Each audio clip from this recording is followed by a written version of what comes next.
มาพี่น้องมาล้างหน้านำกันค่อยใช้ยี่ห้อนี้เด้อหน้านี่นะครีมล้างหน้าโฟมล้างหน้าอันเดียวกันอันนี้เป็นโฟมทาอันนี้เป็นโฟมล้างหน้าเบิ่งหน้าค่อยเด้อหน้าพี่นี่นะจะกลายเป็นหน้าคนขึ้นมาทันทีเลยพี่น้อง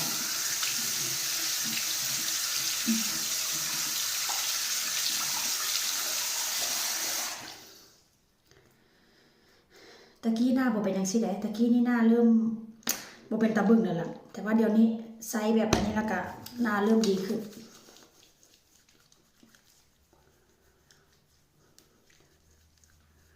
เป็นโฟมล้างหน้าพี่น้อง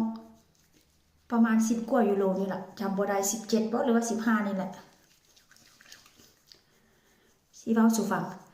อันจะคิดว่าจังเด้อ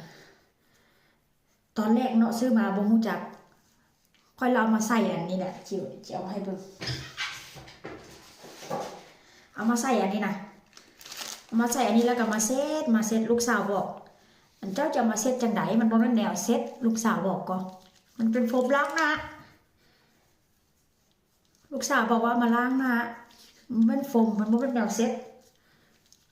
แต่ว่าใส่ดีแล้วก็ใส่ดีใส่แล้วก็ได้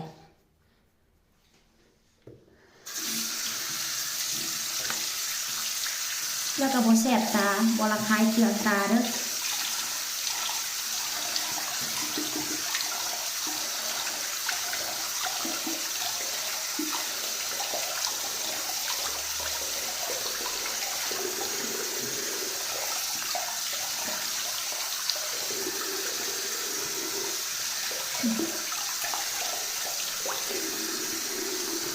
ซื้อคันนึงก็กุ้มหลายเดือนซื้อคันนึงก็ได้เพราะว่าข้อยก็ใส่แค่ เมื่อคืนกับเมื่อเช้าใส่บ่พี่น้องเปลี่ยนจากหน้าคนเป็นหน้าพี่ หน้าพี่เป็นหน้าคนซะเนาะขอโทษ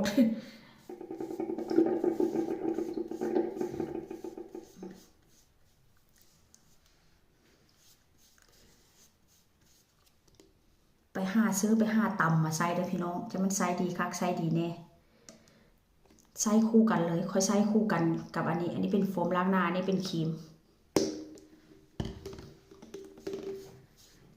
เพื่อผู้ใดอยากแคปหน้าจอยี่ห้อนี้เด้อสิก็ได้ใส่คู่กัน